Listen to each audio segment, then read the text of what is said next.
ஓம் அமிர்தீஸ்வரிய நமக. ஓம் நம சிவயா. நம்ம இன்னைக்கு ஸ்ரீ குருகீதை புத்தகத்துல முதல் அத்தியாயத்துல 68வது ஸ்லோகம் பார்க்க போறோம். ஸோ லாஸ்ட் வீடியோல என்ன பார்த்தோம் ரீகால் பண்ணிட்டு வந்துடலாம். எவர் உள்ளதால் உலகம் நிலை கொள்கிறதோ, எவர் ஒளியால் உலகம் ஒளிர்கிறதோ, எவரது ஆனந்தத்தால் உலகம் ஆனந்தம் அடைகிறதோ அந்த குருவிற்கு நமஸ்காரம் அப்படின்னு சொல்லி பார்த்தோமா. ஸோ நம்ம கிட்ட இருந்து எக்கச்சக்கமான நெகட்டிவ் வைப்ரேஷன்ஸ் தான் போகுது. குருமார்கள் கிட்ட இருந்து தான் அளவுக்கு அதிகமான பாசிட்டிவ் வைப்ரேஷன்ஸ் இந்த உலகத்துக்கு கொடுக்கப்படுது.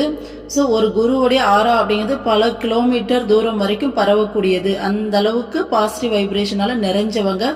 ஸோ அவங்களால தான் இந்த உலகமே நிலை பெற்று நிற்குதுன்னு சொல்லி பார்த்தோமா. ஸோ அவங்களுடைய அந்த பரமானந்த நிலையால தான் மனிதர்களான நமக்கும் விலங்குகள் பறவைகள் சொல்லிட்டு இந்த உலகத்துல இருக்க அத்தனை ஜீவராசிகளுக்கும் அந்த ஆனந்தம் கிடைக்குது. ஓகேங்களா. நம்மளுடைய வைப்ரேஷன்ஸ்க்கு ஏற்ற மாதிரி ரியாக்ட் ஆகணும்னா இங்க துன்பம் மட்டும்தான் மிஞ்சம் அப்படின்னு சொல்லி பார்த்தோமா. ஸோ அடுத்து என்ன பார்த்தோம், யார் மீது கொண்ட அன்பானது மனைவி மகன் போன்றவர் மீது காட்டும் அன்பாக வெளிப்படுகிறதோ அந்த குருவிற்கு நமஸ்காரம் அப்படிங்கிற இத பார்த்தோம். ஸோ நமக்கு உள்ள இருக்க அந்த அன்பு அப்படிங்கிற உணர்வுக்கு முழுமையான சொந்தக்காரங்க குரு இறைவன் அப்படின்னு சொல்லி பார்த்தோமா. அங்க இருக்க அன்பதான் நம்ம எங்கெங்கயோ தேடி அலைஞ்சிட்டு இருக்கோம்னு சொல்லி பார்த்தோமா. கடைசியா என்ன பார்த்தோம், மனம் மனதின் விஷயங்கள் விழிப்பு கனவு உறக்கம் போன்றவையின் தத்துவத்தை புரிய வைத்த குருவிற்கு நமஸ்காரம் சொல்லி பார்த்தோமா. சோ குரு தான் மனம்னா என்ன, மனதுல என்னெல்லாம் வந்துட்டு வருது அப்படிங்கிறத, விழிப்புணர்வுனா என்ன, கனவுனா என்ன, உறக்கம்னா என்ன, இது எல்லா தத்துவத்தையும் நமக்கு புரிய வைக்கிறது குரு தான் அப்படின்னு சொல்லி பார்த்தோமா. சோ இன்னைக்கு அடுத்த ஸ்லோகா பார்க்கலாம். யஸ்ய ஞானமிதம் விச்வம் ந த்ரிச்யம் பின்ன பேததஹ சதைக ரூப ரூபாய தஸ்மை ஸ்ரீ குரவே நமஹ. யாருடைய ஞானமானது இவ்வுலகிற்கு ஆதாரமாக இருந்தும் பேத புத்தி உள்ளவர்களால் அறிய இயலாததாக ஆகிறதோ அந்த ஒரே வடிவினரான குருவிற்கு நமஸ்காரம். சோ என்ன சொல்றாங்க, குருவுடைய ஞானம் தான் இந்த உலகத்துக்கே ஆதாரமா இருக்கு இல்லையா. அப்படி இருந்தும் பேத புத்தி உள்ளவர்களால் அறிய இயலாததாக ஆகிறதுன்றாங்க. சோ பேத புத்தி இருக்கிறவங்களால குருவை அறிஞ்சிக்க முடியாது அப்படின்றாங்க. இந்த உலகத்துக்கே ஆதாரம் குரு தான், இருந்தாலும் பேத புத்தி இருக்கிறவங்களால குருவை அறிய இயலாது அப்படின்னு சொல்றாங்க. பேத புத்தி அப்படின்னா என்னன்னா பிரிச்சு பாக்குறது. ஓகேங்களா. சோ நான் வந்துட்டு ஒரு தனி மனுஷன், இதுதான் என் லைஃப் அப்படின்ற மாதிரி அந்த அறியாமையில அஞ்ஞானத்துல மூழ்கி இருக்கிறது.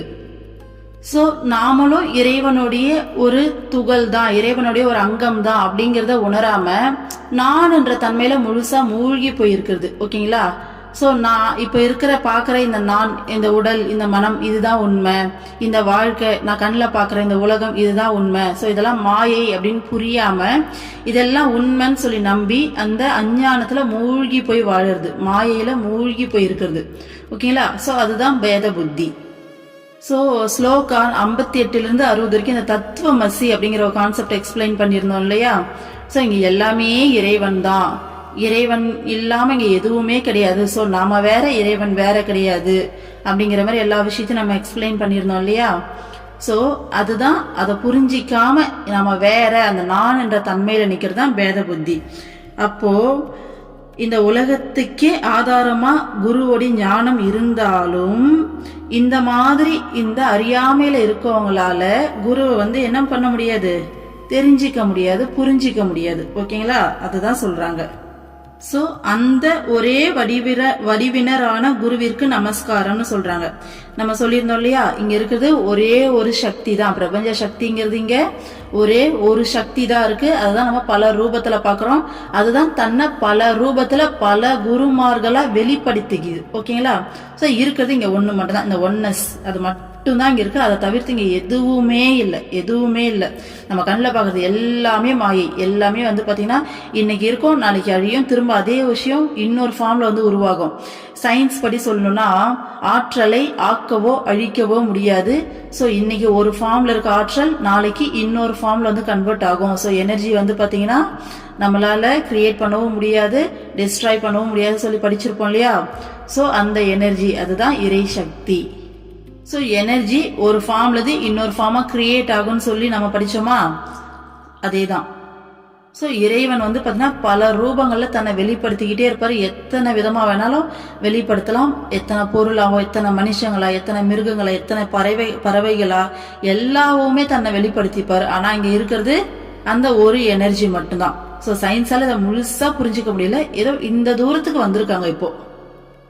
ஸோ அதுதான் சொல்றாங்க, யாருடைய ஞானமானது இவ்வுலகிற்கு ஆதாரமாக இருந்தும் வேத புத்தி உள்ளவர்களால் அறிய இயலாததாக ஆகிறதோ அந்த ஒரே வடிவினரான குருவிற்கு நமஸ்காரம்னு சொல்லியிருக்காங்க. சரிங்களா? ஸோ யாராச்சும் இந்த வீடியோவை புதுசாக பார்க்குறீங்கன்னா தயவு செஞ்சு ஃபர்ஸ்ட்லேருந்து பார்த்துருங்க, அப்போ தான் புரியும். ஏன்னா ஸ்டார்டிங்லேருந்து நிறைய விஷயம் எக்ஸ்பிளைன் பண்ணியிருக்கோம். ஸோ அதெல்லாம் ரிப்பீட் ஆகக்கூடாதுன்றதுக்காக இப்போ கொஞ்சம் ஸ்பீடாக கூட போகலாம். ஓகேங்களா? ஸோ ஃபர்ஸ்ட்லேருந்து பார்த்தீங்கன்னா தான் உங்களுக்கு நல்ல ஒரு அண்டர்ஸ்டாண்டிங் கிடைக்கும். ஏன்னா இறைவனை கூட நம்ம ஈஸியாக அண்டர்ஸ்டாண்ட் பண்ணிடலாம். ஏன்னா நம்ம சின்ன வயசுலேருந்து நமக்கு சொல்லி சொல்லி வளர்த்துருப்பாங்க.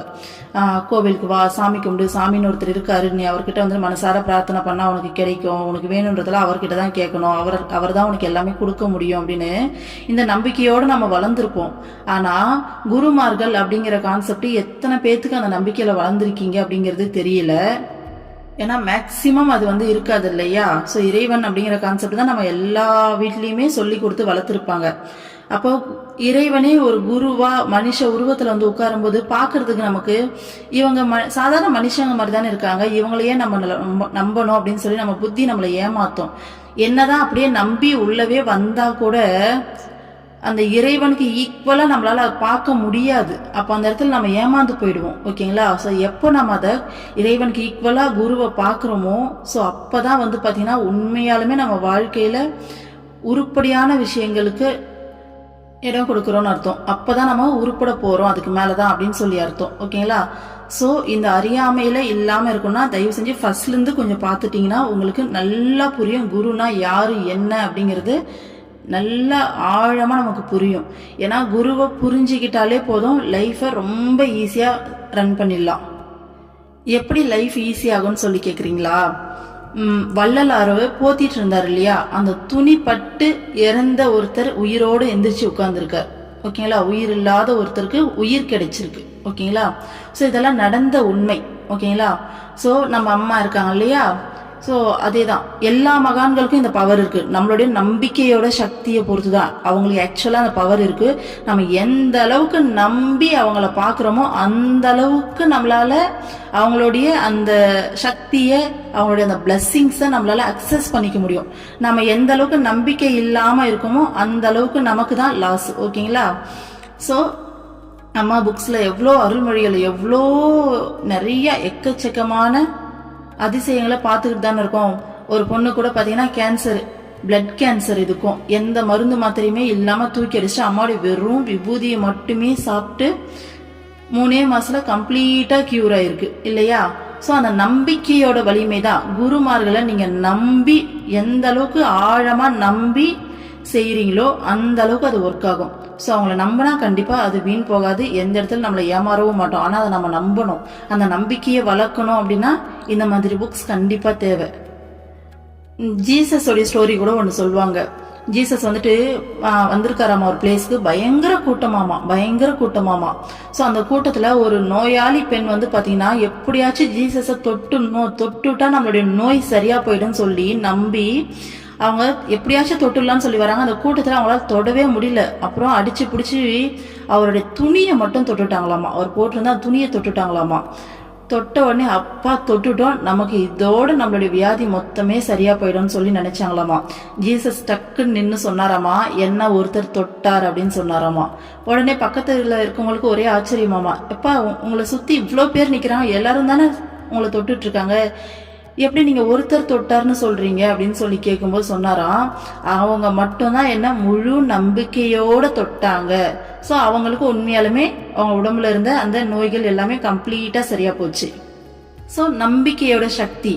அம்மா கூட அருள்மொழிகள்ல வரும், கங்கையில எல்லாருமே போய் குடிக்கிறாங்க, பாவம் தீரும்ன்றாங்க. ஏன் வந்து பாத்தீங்கன்னா எல்லாருக்கும் பாவம் தீர்றது இல்லையே, வந்து சாதாரணமா அப்படியே தானே எல்லாருமே இருக்காங்க. ஆனா இப்படி ஒரு விஷயம் வந்து நம்மளுடைய சமய புத்தகத்தெல்லாம் வந்து காலங்காலமா சொல்லிக்கிட்டு வராங்களே, இது எப்படின்னு சொல்லி கேட்டதுக்கு அம்மா ஒரு கதை சொல்லியிருப்பாங்க.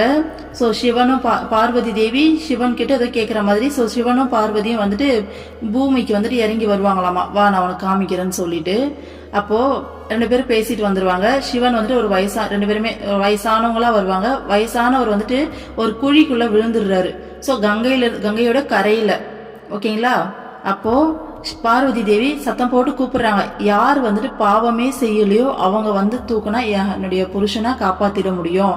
சப்போஸ் பாவத்தோட நீங்க இருக்கீங்கன்னா நீங்க தூக்குனா உங்களுடைய தலை வந்துட்டு சுக்குநூறா உடஞ்சு போயிடும், இது ஒரு சாபம், யாராச்சும் வந்து காப்பாத்துங்களான்னு சொல்லி கத்தி கூப்பாடு போடுவாங்க. யாருமே வரமாட்டாங்களாமா. ஐயோ இது என்னடா வம்பா போச்சு, காப்பாத்தலான்னு பார்த்தா பாவத்தோட போய் தொட்டா வந்துட்டு நமக்கு வந்து ஆபத்துன்றாங்களேன்னு சொல்லி யாருமே வரமாட்டாங்களாமா. ஒரே ஒரு இளைஞன் மட்டும் வந்து பாத்தீங்கன்னா நம்புவானாமா, நம்ம இப்பதானே கங்கையிலேருந்து குளிச்சுட்டு எந்திரிக்கிறோம், அப்போ நம்ம பாவத்தை எல்லாத்தையும் கழுவிட்டோம்ல, ஸோ அதுக்கப்புறம் நம்ம எந்த பாவத்தையும் செய்யலை, அதனால நம்ம தாராளமாக போய் தூக்கலாம்னு சொல்லிட்டு போயிட்டு ஹெல்ப் பண்ணி தூக்கி வெளியில் விடுவானாமா. ஸோ அவனுக்கு எதுவும் ஆகலை, ஓகேங்களா. உண்மையாலுமே அவனுடைய பாவம் மொத்தமே போச்சு அப்படின்ற மாதிரி அம்மா வந்து கதை சொல்லுவாங்க. அதுதான். சோ கங்கையில குளிச்சா பாவம் தீரும் அப்படிங்கிறது உண்மைதான். ஆனா யார் நம்பிக்கையா முழுமையான நம்பிக்கையோட யார் குளிக்கிறாங்களோ அவங்களுக்கு தான் அது கிடைக்கும். சோ இறைவனுடைய அருள் அப்படிங்கிறது நம்ம எந்த அளவுக்கு முழுமையா அவங்கள நம்புறோமோ அந்த அளவுக்கு தான் நமக்கு கிடைக்கும், ஓகேங்களா. இவ்வளோ ஏன் நமக்கு நல்லா தெரிஞ்ச எக்ஸாம்பிளே எடுத்துக்கலாமே. சோ மகாபாரதத்துல திரௌபதி தெரியும் இல்லையா, அவங்க இறைவனை நம்பாம சுத்தி இருக்கவங்கள நம்பிட்டு இருக்க வரைக்கும் இறைவனுடைய அந்த அருள் அவங்களுக்கு கிடைக்கல. எப்போ யாருமே நம்மளை காப்பாற்ற மாட்டாங்க, நம்மளாலையும் நம்மளால காப்பாத்திக்க முடியாது அப்படின்னு சொல்லி தெரிஞ்சு கோவிந்தா அப்படின்னு சொல்லிட்டு அவங்க 2 கையும் மேல தூக்குவாங்க. ஸோ உடனே கிருஷ்ணா என்ன பண்ணுவாரு, அந்த புடவையை வந்து கொடுப்பாரு. ஸோ அதுதான், எப்போ நாம முழு நம்பிக்கையே இறைவன் மேல வைக்கிறோமோ அப்பதான் அவங்களுடைய அருள் நமக்கு கிடைக்கும், முழுமையா கிடைக்கும், ஓகேங்களா.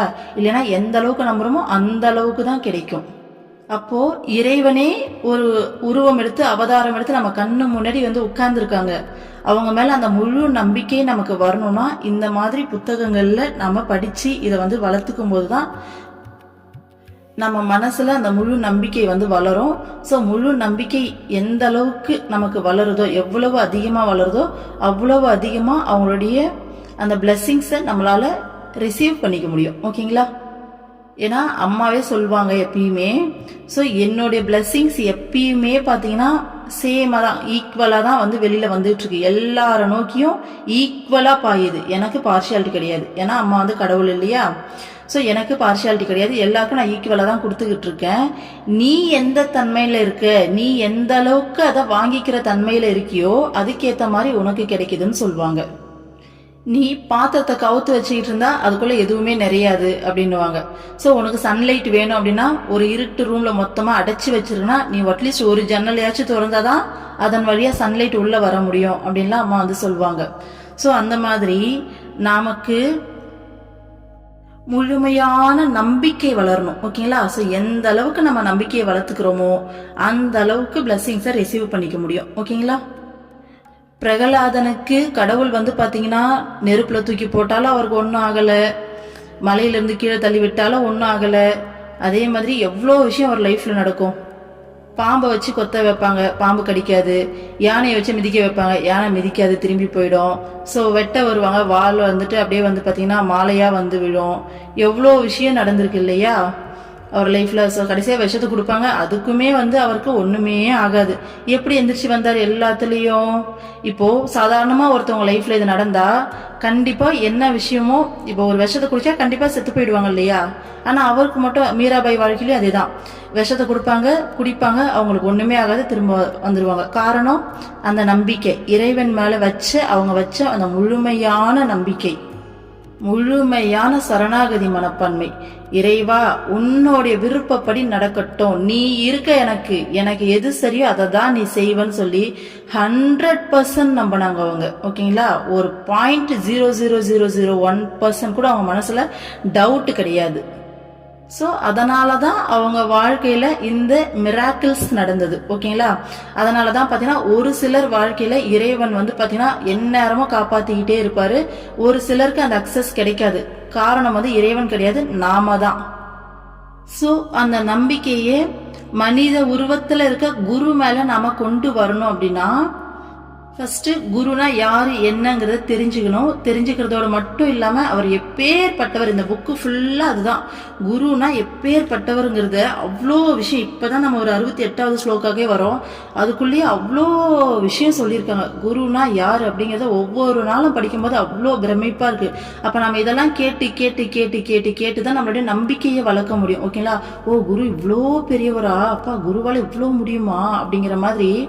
ஏன்னா நம்ம கேட்டாலும் நமக்கு டக்கு டக்கு நமக்கு மறதின்னு ஒரு விஷயம் இருக்கு இல்லையா? ஸோ அப்போ ரெகுலரா கேட்டு கேட்டு கேட்டு நம்ம மனசுல வந்து பார்த்தீங்கன்னா ஆழமா அந்த விதையை போட்டு வளர்க்கணும். குருனா யாரு, அவங்க நினைச்சா என்ன வேணாலும் நடத்த முடியும். ஸோ நம்ம லைஃப்ல எல்லாமே அவங்களுடைய பர்மிஷனோட தான் நடக்குது.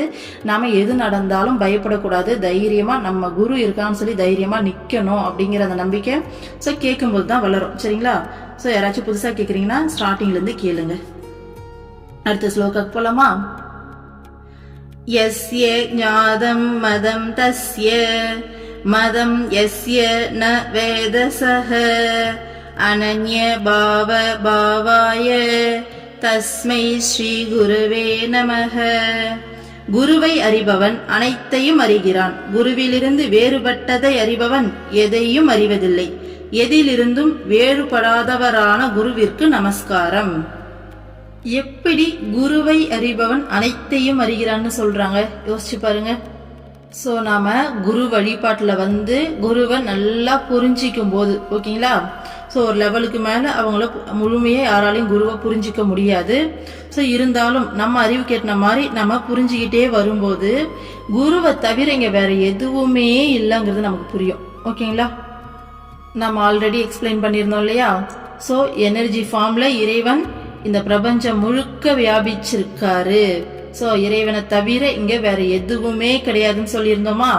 சோ அந்த விதத்துல அந்த இறைவன் தான் அவதாரம் எடுத்து குருவா வந்திருக்காரா? அப்போ குருவை தவிர இங்க வேற எதுவுமே கிடையாது. எதை பார்த்தாலும், ஒரு பொருளை பார்த்தாலும், ஒரு மரத்தை பார்த்தாலும், ஒரு அனிமலை பார்த்தாலும் எல்லாமே குருவோடைய வடிவம். சோ அந்த பிரபஞ்ச சக்தி தன்னை இத்தனை விதத்துல வெளிப்படுத்திக்கிட்டு இருக்கு. ஓகேங்களா? சோ அப்போ அதை தவிர இங்க வேற எதுவுமே இல்ல, இங்க இருக்கிறது அது மட்டும்தான். சோ இந்த கான்செப்ட புரிஞ்சிக்காதவங்க குருவிலிருந்து வேறுபட்டதை அறிபவன் எதையும் அறிவதில்லை. சோ இந்த கான்செப்ட புரிஞ்சிக்காதவங்க யோசிச்சு பாருங்க, வேற வேற அப்படின்னு சொல்லி நினைச்சுக்கிட்டு இருந்தா நம்ம வேற என்ன சொல்றது, கடவுள்கிட்ட இருந்து நம்ம தனிப்பட்டவங்க, நம்ம ஒரு தனி மனுஷன். ஸோ இந்த மரம் வேற, இந்த செடி கொடிகள்லாம் வேற, இந்த அனிமல்ஸ் எல்லாம் வேற, இந்த பேர்ட்ஸ் எல்லாம் வேறன்னு சொல்லி இப்படி பிரிச்சு பாக்குறவங்க.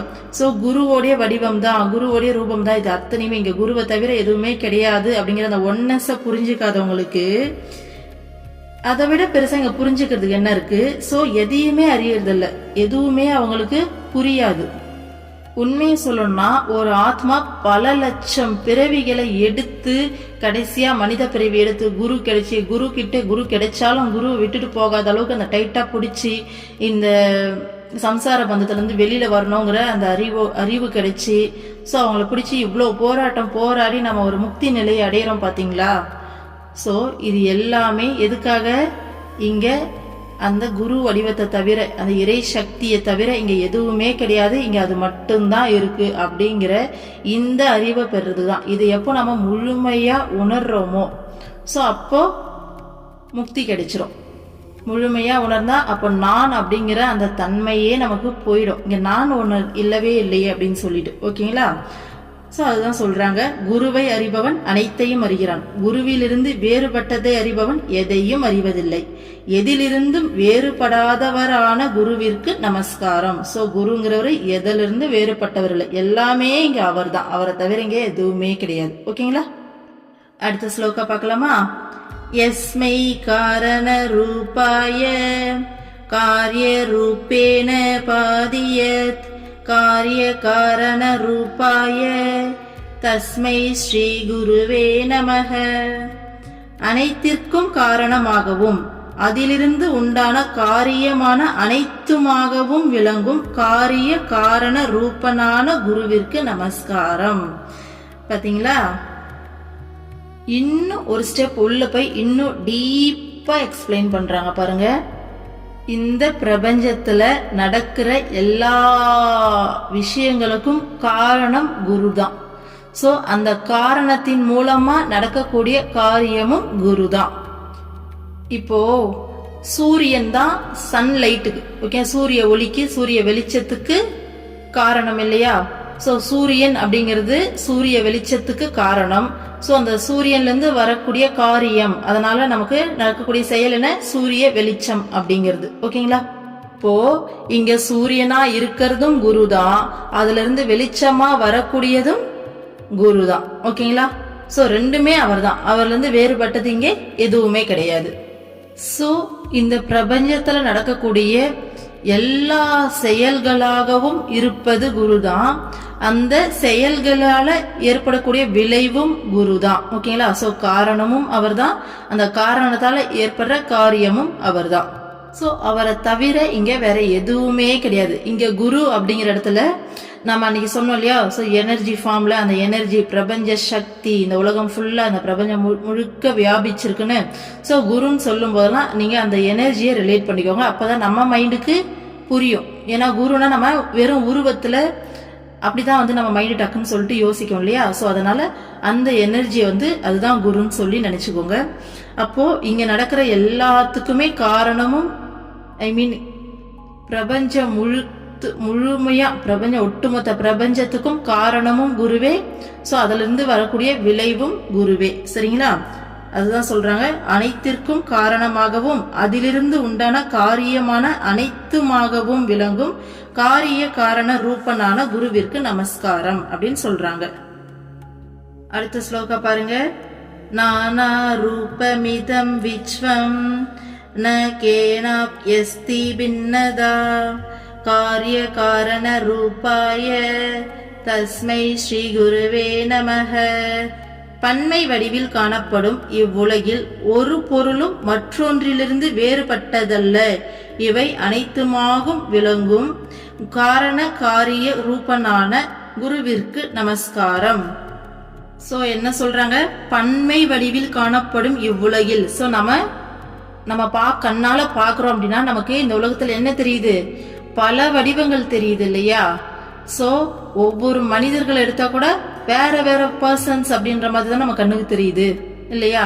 சோ வாட்டர் பாட்டில் இருக்கு, ஃப்ரூட்ஸ் இருக்கு, பெட் இருக்கு, பில்லோ இருக்கு, மரம் இருக்கு, அதுல பூக்கள் இருக்கு, காய் பழம், ஒவ்வொன்றும் நம்ம கண்ணுக்கு வேற வேறையா தானே தெரியுது எல்லாமே. சோ பன்மை வடிவில் காணப்படும் இவ்வுலகில் ஒரு பொருளும் மற்றொன்றிலிருந்து வேறுபட்டதல்ல. சோ நம்ம எப்பயுமே சொல்றதுதான். சோ இங்க எதுவுமே ஒன்னுல இருந்து இன்னொன்னு வேறுபட்டதில்லை, இங்க எல்லாமே ஒண்ணுதான் இல்லையா? சோ இவை அனைத்துமாக விளங்கும் காரிய காரண ரூபனான குருவிற்கு நமஸ்காரம்னு சொல்றாங்க. சோ நாம இந்த கான்செப்ட புரிஞ்சுக்கணும்னா கம்ப்ளீட்டா அந்த எனர்ஜி ஃபார்ம்ல நாம இந்த எனர்ஜி பால் உணர்ந்தோம் இல்லையா? ஸ்லோகம் 58 இருந்து 60 வரைக்கும் தத்துவமசி அப்படிங்கிற வார்த்தைக்கு பொருள் சொல்லி விளக்கணும் இல்லையா?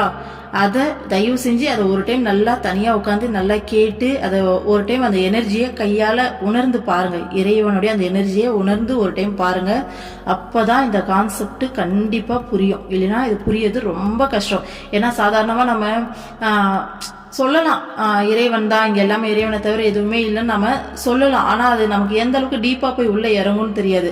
ஆனா இங்க எல்லாமே இந்த எனர்ஜி ஃபார்ம்ல தான் இருக்கு அப்படிங்கறத நம்ம புரிஞ்சுக்கிட்டோம் அப்படின்னா நம்மளால ஈஸியா புரிஞ்சிக்க முடியும். ஓகேங்களா? அப்பதான் நம்ம ஆன்மீகத்துல அடுத்த படியை எடுத்து வைப்போம். ஓகேங்களா? சோ இறைவனை தவிர ஆமா இங்க எதுவுமே கிடையாது, ஆமா இந்த உலகம் இந்த பிரபஞ்சம் முழுக்க இந்த எனர்ஜியால தான் நிறைஞ்சிருக்கு அப்படிங்கிற விஷயத்த நம்ம உணர்வோம். ஓகேங்களா? சோ அதுதான் அதுதான் சொல்றாங்க, பன்மை வடிவில் காணப்படும் இவ்வுலகில் ஒரு பொருளும் மற்றொன்றிலிருந்து வேறுபட்டதல்ல. பாக்குறதுக்கு தான் இத்தனை விதமா இருக்கு, இங்க எல்லாமே ஒண்ணுதான், இங்க எல்லாமே ஒண்ணுதான். சோ அந்த இறை சக்தி தான் இங்க எல்லாவுமா வெளிப்படுது, அதை தவிர இங்க எதுவுமே கிடையாது. ஓகேங்களா? ஸோ இவை அனைத்துமாக அந்த இறை சக்தி யாரு? குரு. இறை சக்தி தான் உருவம் எடுத்து குருவா வந்திருக்காங்க. அப்போ இவை அனைத்துமாக விளங்கும் காரிய காரண ரூபனான குருவிற்கு நமஸ்காரம்னு சொல்றாங்க. எனக்கே அம்மா கிட்ட வர்றதுக்கு முன்னாடி ரமணர் எல்லாம் சொல்வாரு, அதுதான் இங்க எல்லாமே, அதை தவிர இங்க எதுவுமே இல்லை, எல்லாருமே சொல்லுவாங்க. இத எனக்கு ஒண்ணுமே புரியாது, என்னடா இது, அதுதான் ஆமா இறைவன் தான் இங்க எல்லாமே, ஆனா இருந்தாலும் புரியாது, நம்ம எல்லாரும் வேற வேறையா தானே இருக்கோம் அப்படிங்கிற மாதிரிதான் புரியுமே. ஆனா அம்மா கிட்ட வந்து அம்மா எனக்கு இதெல்லாம் உணர்த்தின பிறகுதான் இப்ப என்னால புரிஞ்சுக்க முடியுது. ஆமா, இங்க இறைவன் தான் இத்தனை ரூபமாவும் இருக்காரு அப்படிங்கிற விஷயம் இப்பதான் எனக்குமே புரியுது. ஸோ நம்ம ஸ்பிரிச்சுவல்ல ஒரு ஆழமான அடித்தளம் போட்டு நம்ம அடுத்த ஸ்டெப் ஏறி வச்சு நம்ம முன்னேறணும், இறைவனை நோக்கி பயணப்படணும்னா இந்த புரிதல் ரொம்ப அவசியமா இருக்கு. நாம இப்படி பார்க்கும்போது நம்ம கண்ணுக்கு உலகமே வேற மாதிரி தெரியுது. ஓகேங்களா? ஸோ தயவு செஞ்சு இந்த விஷயத்த, இந்த கான்செப்டை நல்லா புரிஞ்சுக்க ட்ரை பண்ணுங்க. ஸோ நான் சொன்ன அந்த வீடியோ போயிட்டு ஒரு டைம் பார்த்துருங்க. ஸ்லோகம் 58 60 வரைக்கும் தத்துவமசின்ற கான்செப்ட்ல இதை நல்லா எக்ஸ்பிளைன் பண்ணியிருப்போம். சரிங்களா? அப்பதான் நமக்கு அடுத்த ஸ்டெப்புக்கு நம்ம போவோம்.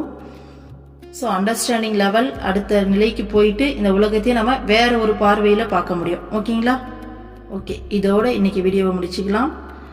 நெக்ஸ்ட் ஸ்லோகம் அடுத்த வீடியோல பார்க்கலாம். ஓம் அமிர்தீஸ்வரி நமக. ஓம் நம சிவாய. சர்வம் கிருஷ்ணார்பணம்.